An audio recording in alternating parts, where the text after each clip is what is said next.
sometimes you need to help Mother Nature with some supporting light, and maybe there's no light at all, so you have to have artificial light. I'm not so much in favor of flashlights. I think it's extremely difficult to get it right, being new to photography. But this little light here, I enjoy much more.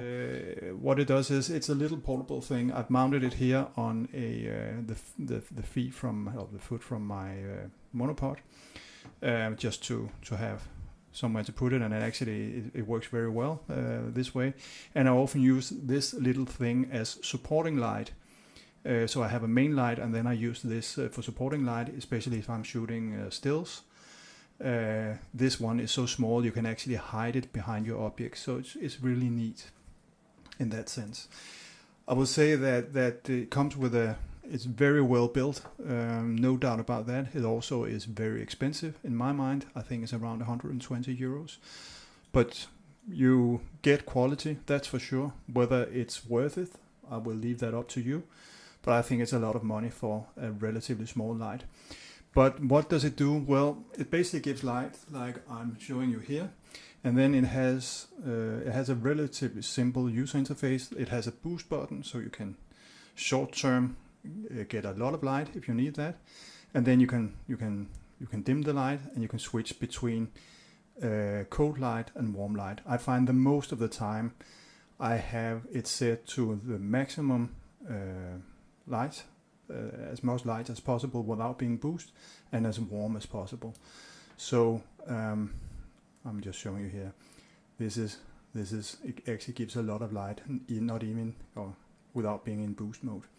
So it is quite efficient, and as I said, I often use it as a supporting light, and it's very easy to use, and you can take off this piece here and replace it with other pieces and add more pieces and get even more soft light and so on and so forth, or even more dim light and all of that. So I think in that sense it is a great piece of equipment.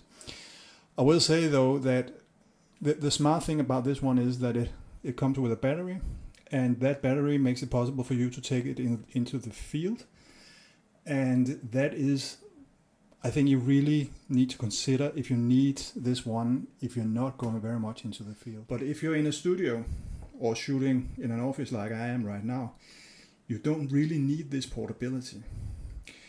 And that's why if you have a lot of things on your list of things to invest in, whether it's monopods or tripods or camera bags or whatever is on your wish list, and you also have some light on your wish list, I would seriously consider if this was the right solution for you, because as I said, I think it is really expensive. It is a very nice piece of equipment, don't get me wrong. It's well built, it does what it's supposed to do. I think battery life is a little bit on the short side of what I had hoped for, but I mean, you can manage. But just to illustrate, I think, as I said, I think this was 120 euros. And I often find when I'm shooting in the studio here that this, I'm just showing you here, don't know if you can see it, but I'm dragging it into the frame here.